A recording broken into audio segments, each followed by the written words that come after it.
Well, it's such a treat to have you here. I said treat, not tweet, but tweet. That's the birds. Yes, yes. I know. Well, tell us a little bit. I just want to ask you a little bit about, you had quite a dramatic conversion, if you would, or you had to choose. And because this is Father's Day, I want you to talk a little bit about your father, who was a rich cloth merchant and expected you to go in and help him with the business as well. So can you tell us a little bit about how you made that transition from your father really wanting you and had a vision for how your life should be, and then what you needed to do?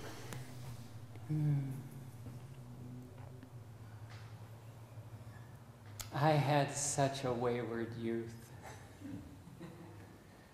And I went to war. And after the battle, I was captured. I spent many months in prison.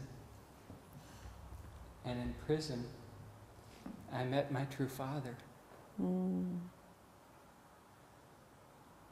I can't begin to say the beauty that enveloped me, knowing that I was cared for, and that all of creation cares for us.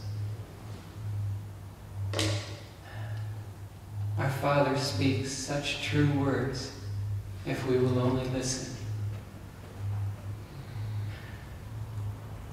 The gift has made my life full. That's very beautiful, but I know it was also a time of turmoil as well. I want to talk a little bit more about your earthly father. And were you able to ever reconcile with him, or did he ever see why you had to leave the wealth behind to go and answer your call to God? I'm not sure I can answer that directly. My father, the progenitor, gave me life, and my mother gave me life, and then my father gave me the full life. And in the midst of all that, I started to know God. My passion for God came through just those little things. When I was in prison, there was little rats and mice that would walk through the cell regularly, and I started to see that they were my friends. And I started to see how things grow in life. I saw the birds, and I saw them bring up their young, and their young moved into the world on their own. And I realized that I wasn't in line with what my birth father wanted of me.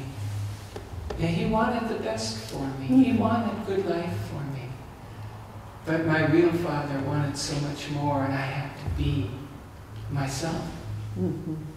The self that knows God.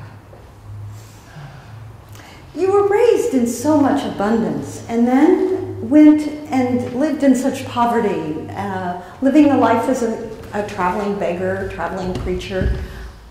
What a gift. Okay.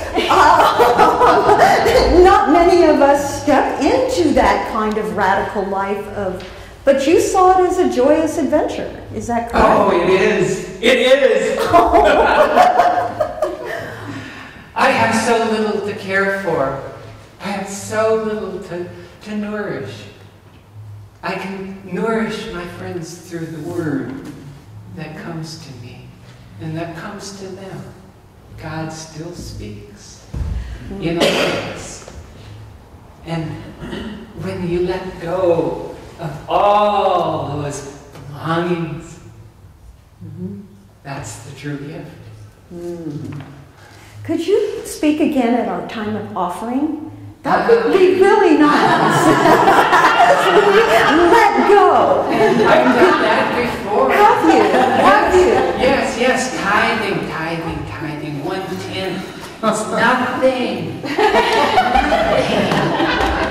Give it all away to God, you will be happy.